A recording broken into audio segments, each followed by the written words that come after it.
we're all here to physically show our support for Milton Academy as a K-12 school.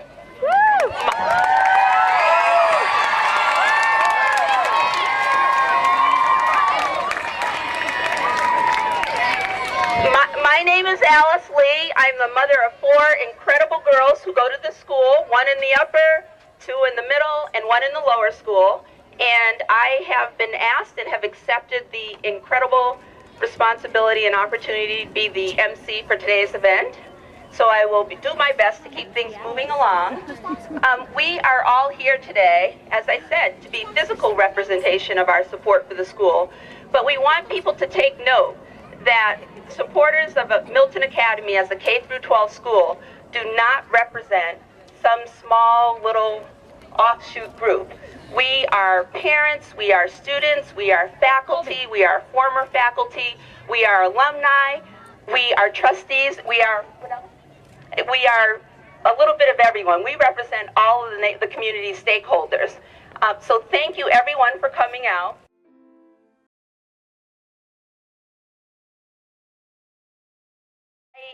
At the top of our list, we have Mr. Fred Grant, who's going to start the program for us. And Fred is a parent of a 6th grader here at the Academy. He is a lawyer and he is an economic historian. All right,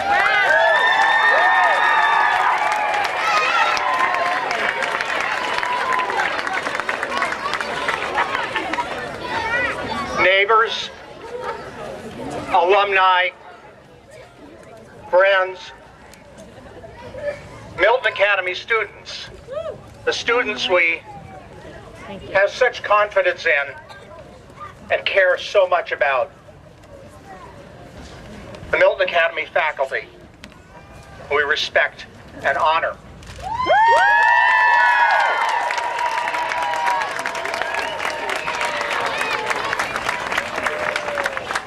I'm here today for a purpose. The purpose why I'm here is to convey to this group, to this community, greetings. The first greeting that I'm pleased to bring to this group is the greeting, the warm greeting of the members of the Milton, Massachusetts town meeting that met on May the 2nd of 1797 and voted to establish an academy for the instruction of children and youth in the various branches of literature. Milton Academy is and always has been a local institution. It is and always has been an institution focused on the education of children. As a local institution, it was started, the funds, the seed capital, the money that made the school possible was 98% town and state. That's the venture capital, that's the equity stake, if you will. This is a local institution, this is a community institution. It's not in a vacuum, it's part of a whole, it's a mission, it's a philosophy. It's what the school is about. I bring you the greetings of Harrison Otis Apthorpe, who are one of our earliest great headmasters. He was directly involved with students, he was active, he had led a happy school like Round Hill.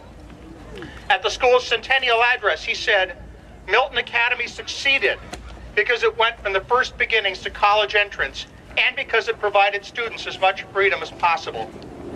I bring you as well the greetings of William L.W. Field, Milton graduate, class of 1894, our longest serving headmaster, 1917 to 1942.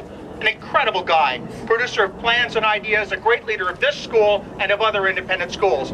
This man understood the place of the lower school, the lower and middle schools in this academy.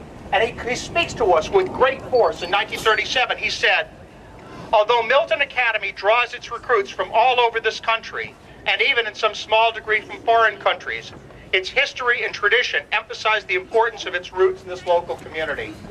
Many of its most distinguished graduates look back to a school career at Milton Academy, which began at the very threshold of the lower school. Many of our neighbors in this town, who themselves never attended the academy, have come to feel just as deep a loyalty as if they were actual graduates through the experience of their children. It should be our vital concern to nourish and perpetuate this kind of tradition. In the long run, it would be worth our while to do it even at heavy annual expense.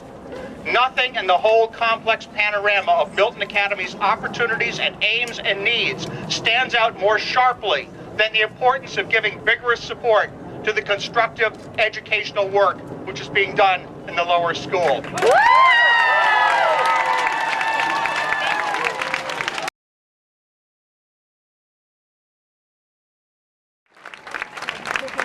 Our next speaker is someone that many people here at Milton Academy know. It's Mary Wendell. She is the parent of 3 Milton Academy graduates. She worked at the Academy for 18 years in upper school admissions and as Director of Community Service Programs. She is also the incredible spouse of Ted Wendell, who is a graduate of 1958, who is a former trustee of the Academy and former head of the lower school trustee committee. Mary? Woo!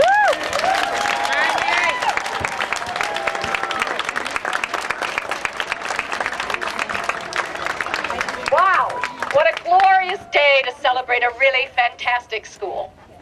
As Alice said, I am Mary Wendell, and our family has had a long and wide-ranging connection with Milton. As I thought about the value of Milton's K-12 experience, 3 ideas came to mind: creativity, continuity, and community. Creativity.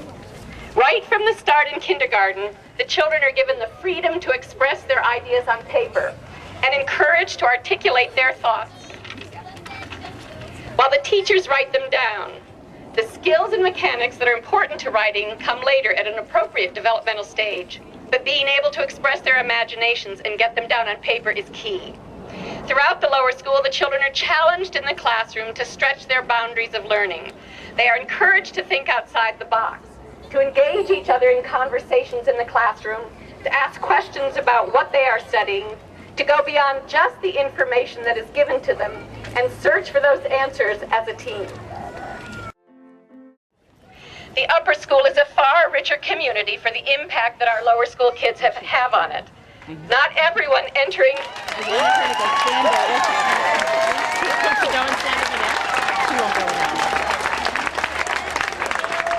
Not everyone entering into the upper school has had the kind of complete education that the lower school gives its children.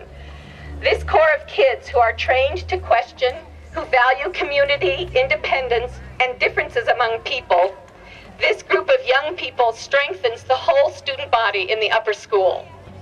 I would like to share with you what our daughter Liddy wrote last night after I told her I would be speaking here today.